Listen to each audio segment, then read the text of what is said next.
guys? Alright, before I say anything, the turning radius in this thing is awesome. Just did a U-turn. Remember, this does have the 4-wheel steer, which is really cool. You definitely notice it.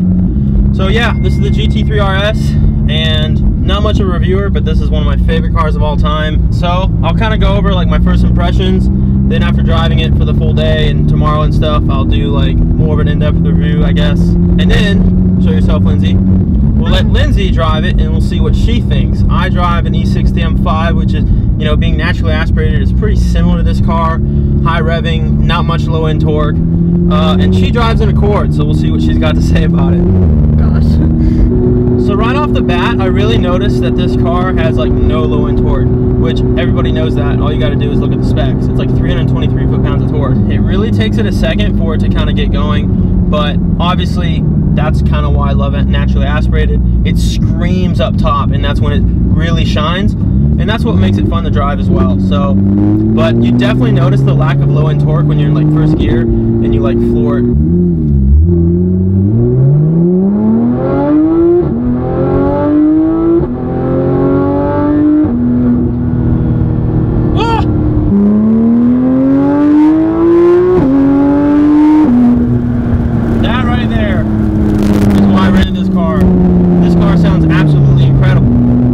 Get enough of it. I mean, it even sounds good down low. It's not like it's, you know, it's only got to be screaming to sound good.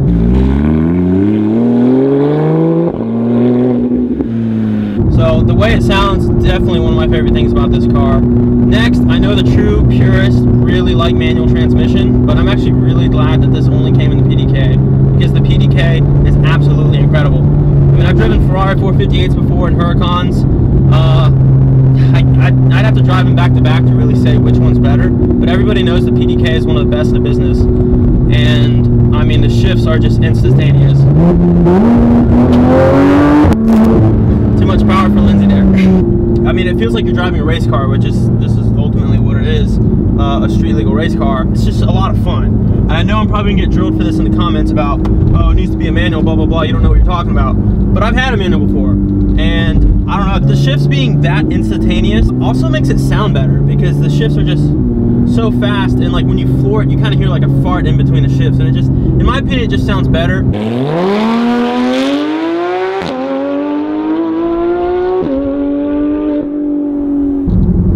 There's just really no way to put it until you drive it, you see. Another thing I've noticed, it's, now I don't want to say really hard, but it's kind of hard getting into this car.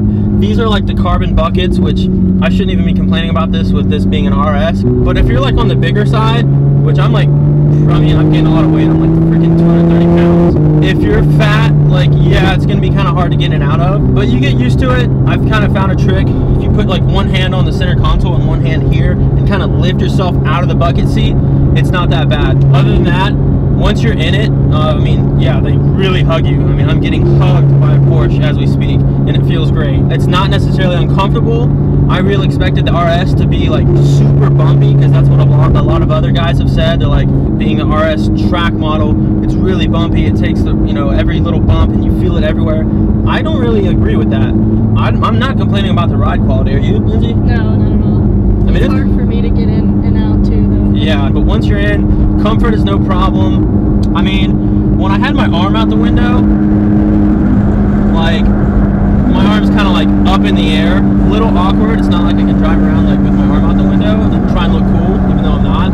But, you know, it's not like the most comfortable position to have your arm out the window. So, but the armrest, everything else is just really comfortable in this car. Again, that's the beauty of a Porsche. Unlike Ferrari and Lamborghini, they don't really put comfort first, obviously. Whereas Porsche, you kind of have to, because Porsche is like known as being one of the best daily driver cars that kind of focus on everything, you know, performance, luxury, comfort. I mean, I could daily drive this, no problem. Even on a road trip, I mean, I've been driving it pretty much all day. My back's not sore or anything. I'm not uncomfortable.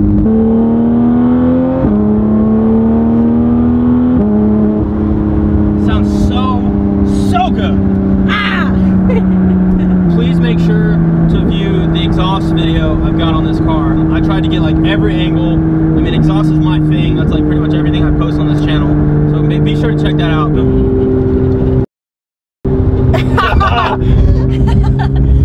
Another thing, this thing gets pretty decent gas mileage. I've been driving it pretty much all day. I don't remember how many miles I had when I first got it, but I mean, I haven't been driving it like super soft, obviously, because it's a freaking GT3RS. And we barely burned through a quarter tank.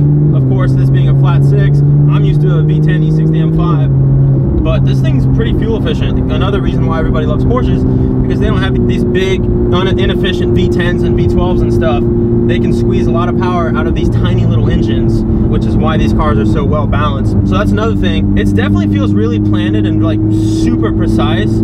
I know, like, you know, Doug DeMuro and some of the other guys that reviewed this car, they all say that, and it definitely is, but it's not one of those things where it's just like, oh my god, like takes your breath away. I would say the things that take my breath away are the styling and the way it sounds.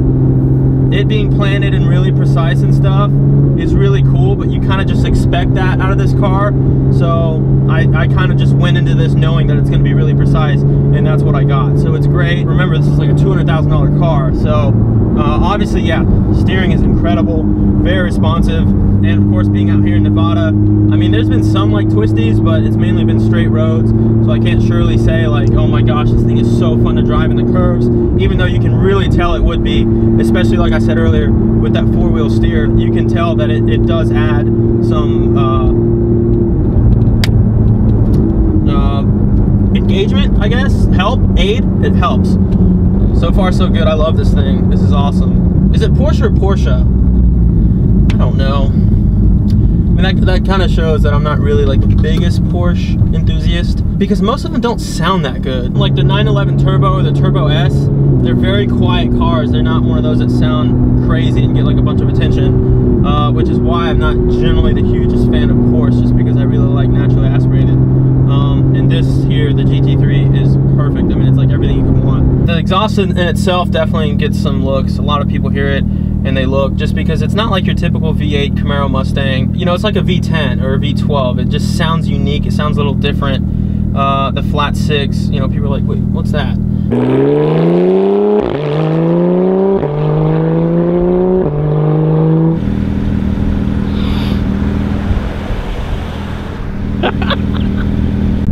Okay, now let's see what Lindsay says as she pulls her seat like all the way up. What are you, like 5'8"? Yeah, I'm 5'8". All right, so what do you think about it? It's definitely nicer than my Honda. Feels really like, it feels small, but it doesn't feel too small. It feels like there's a lot of room. I feel safe in here. I remember you saying earlier about how the seat hugs you. Yeah. I really feel like it's really hugging me. Right, there, you see that? And it's not uncomfortable. I mean, I have plenty of room. I mean, I can put my large Starbucks there in the cup holder. Yeah, well, they're a little goofy, but they do hold a large drink. So props for making like actual cup holders. Like complicated cup holders that actually work. Yeah. Unlike my E60 M5. Yeah. So, and I feel like I like smaller cars, and I'm used to smaller cars. Mine's a coupe. So I mean, this is just perfect size for me, and it's beautiful. So what do you think about the way it sounds? I love the way it sounds. I really do. I mean, I like the downshifts the most, I think.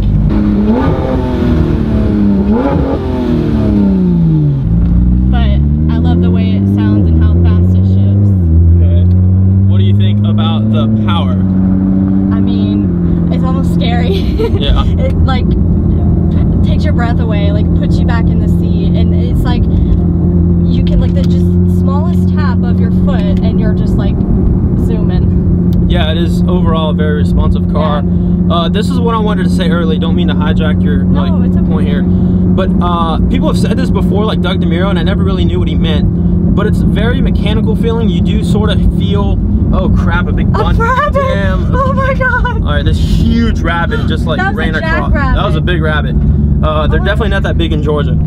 Everything's very mechanical as far as like when you push your foot on the brake, you just hear stuff. Yeah, you hear kind of like it, not rattling, but like you just can hear something working. Right, and yeah, when you give it gas, you can sort of feel, you just hear some more stuff. And that, again, that's the whole point of a track car. All the sound deadening and all that stuff is taken out. Because, it's not meant to be refined. It's supposed to be light. They take everything out to be light, right? Right, yeah, this is way lighter than like a normal car.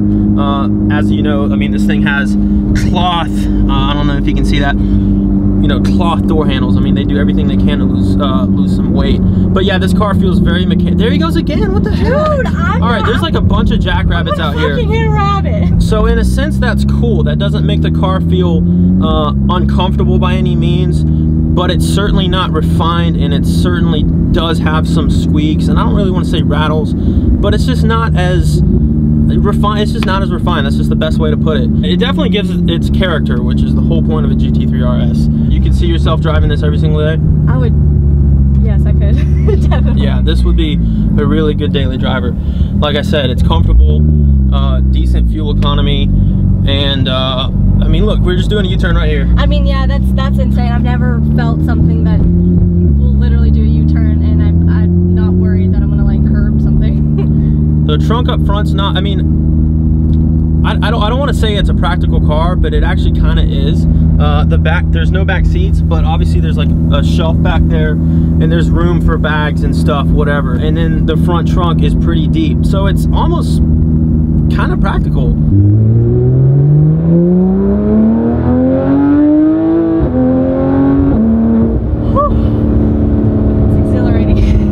This car will definitely put a smile on anyone's face. I mean, the emotions this car gets, or gives you when you're in this car. It's like a roller coaster almost. Like, I feel like goosebumps, like, you know what I mean, like adrenaline. So another thing I wanted to mention was the wing in the back. The visibility in this car is excellent. You can actually see really well. There's really no blind spots at all. The mirrors are great, and looking out of the rearview mirror, you can see directly under the wing. So it's not as if the wing isn't there, because you still definitely see it, but you can see underneath the wing just fine. Another thing I never really noticed in videos and stuff, the paddle shifters are steering wheel mounted, not column mounted. I figured for a car like this, like Ferraris and Lamborghinis, they're all column mounted, and I would just prefer that. I think for a car that's 200,000, I do think they should be on the column, especially a track car like this. That's just my opinion. I mean, I'm not a race car driver or anything, so. But the paddles themselves feel great. They're like plastic, but they look aluminum. They're not illuminated at night, which I thought was kind of odd, because even my M5, they're illuminated. But they still look great. Steering wheel is Alcantara, feels great. Alright guys, well, we're done filming for the day. Time to put it up. So we did this kind of in sections, so I'm sorry if it was kind of like a sporadic review, but I just wanted to do this just because it's my dream car, and this is something I can look back on 10 years from now or whatever. Hopefully one day I can afford this. It looks like they keep going up in value, so I don't know, but it was a blast with this car. I appreciate you guys watching. We'll see you on the next video. Take care, guys. Thank you.